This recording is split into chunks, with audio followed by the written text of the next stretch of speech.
నిజాంపేట మండల కేంద్రంలో ఆదివారం బీఆర్ఎస్ పార్టీ 25వ ఆవిర్భావ దినోత్సవం సందర్భంగా గ్రామ అధ్యక్షుడు చల్మేటి నాగరాజ్ ఆధ్వర్యంలో జెండా ఆవిష్కరించారు. సందర్భంగా వారు మాట్లాడుతూ బీఆర్ఎస్ 25వ ఆవిర్భావ దినోత్సవం సందర్భంగా జెండాను ఆవిష్కరించి వరంగల్లో జరిగే రజతోత్సవ సభకు మండలం నుండి పెద్ద ఎత్తున తరలి వెళుతున్నామన్నారు. బీఆర్ఎస్ పార్టీ 25 వసంతాలు పూర్తి చేసుకున్న తరుణంలో కేసీఆర్ మళ్లీ సింహంలా గర్జిస్తారని కేసీఆర్ మాట్లాడే మాటల కోసం యావత్ తెలంగాణ ఎదురు చూస్తుందని కాంగ్రెస్ నాయకుల్లో గుబులు మొదలైందన్నారు. రానున్న రోజుల్లో కేసీఆర్ ప్రభుత్వం అధికారంలోకి రావడం పక్కా అన్నారు.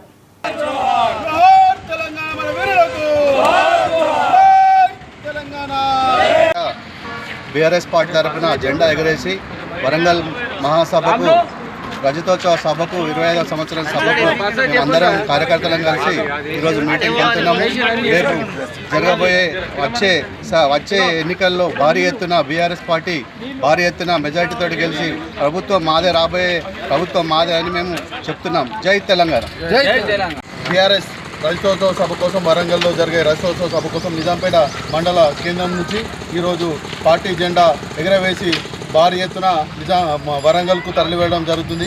20 సంవత్సరాలు పూర్తి చేసుకున్న సందర్భంలో కేసీఆర్ గారు మళ్ళీ సింహంలా గర్జించడానికి సిద్ధంగా ఉన్నాడు. ఈరోజు సభ ఎలా జరుగుతుందని చెప్పి కాంగ్రెస్ నాయకులు మాకన్నా ఎక్కువ ఆతృతతో వాళ్ళే చూస్తున్నారు. ప్రజల నుంచి విశేషమైన స్పందన వస్తుంది. మేమొస్తామన్న విశేషమైన స్పందన వస్తుంది. దాదాపు 10 లక్షల పై చిలుకు మంది జనాల సమీకరణ జరగబోతుంది.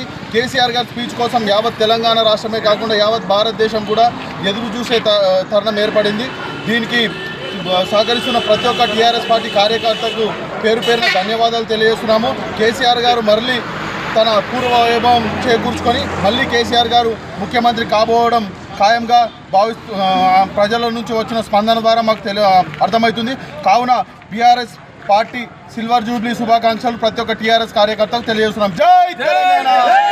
కేసీఆర్ గారి నాయకత్వం. జై తెలంగాణ.